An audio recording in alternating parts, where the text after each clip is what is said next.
Hey guys, we're back. In this second video on looping, we're going to look at the second type of looping mechanism. You notice this time I'm actually just using Notepad as opposed to Dreamweaver or some other fancy text editor. You can see that because we're just writing code, you don't really need any special software to write the code, although I have to admit that using something that color codes your code like Dreamweaver does or Web Expression probably does, etc., etc. It would be more useful, but I'm just trying to simplify things. So let me just comment out our first loop so we don't have two loops going. Of course, we could have two loops going on a page. We could have as many loops as we want. We're only limited by the power and memory of the computer. Anyhow, here's our second loop. Now, all we're doing is we're writing the value of the variable I to the page. Now, let me show you how it looks in the page. And so there you go. So you see 1 through 9 as expected, right?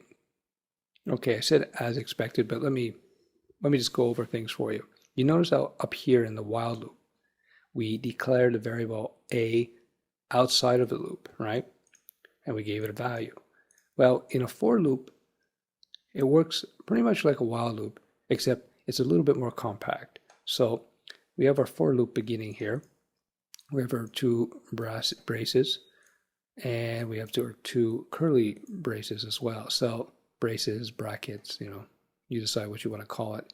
So first we declare a variable right here, and we give it a value. See, var I equals 1. I could have called it a as well, as I did here. I could call that I. It doesn't really matter what you call the variable as long as you just, you give it a name, So I said var I is equal to 1.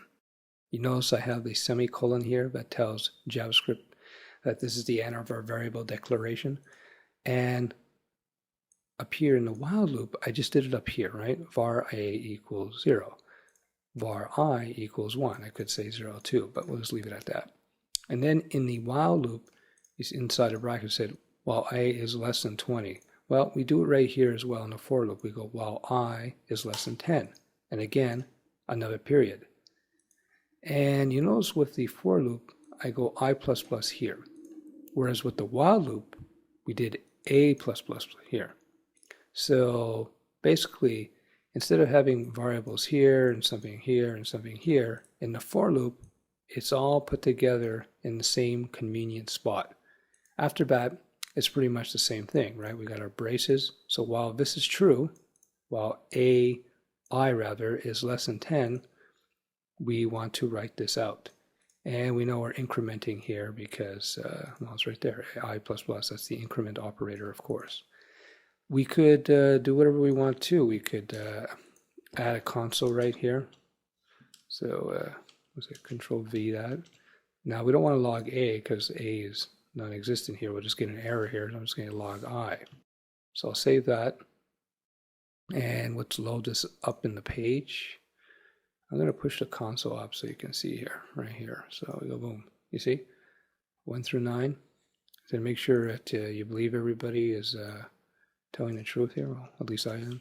So you go 16. So as long as I is less than 16, we want to loop.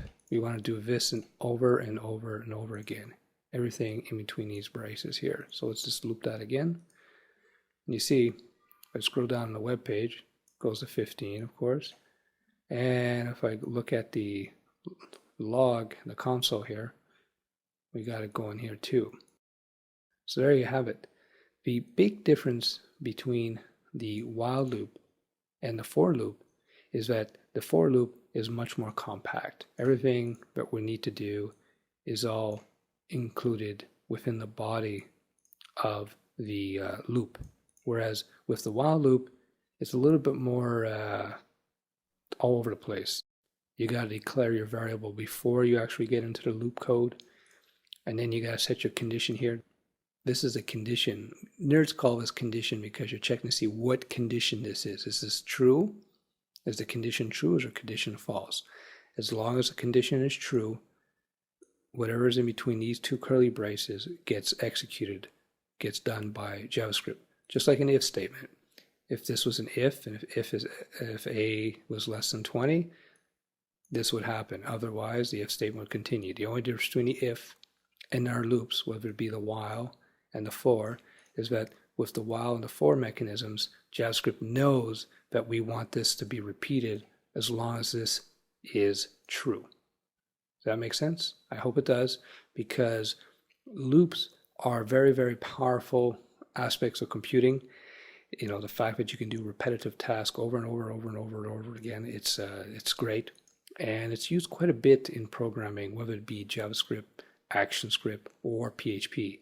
So once again, by learning this bit of JavaScript, you're learning a programming concept and a programming tool. You're learning about a programming tool, rather, that is consistent in many other programming languages. So you're killing many birds with one stone.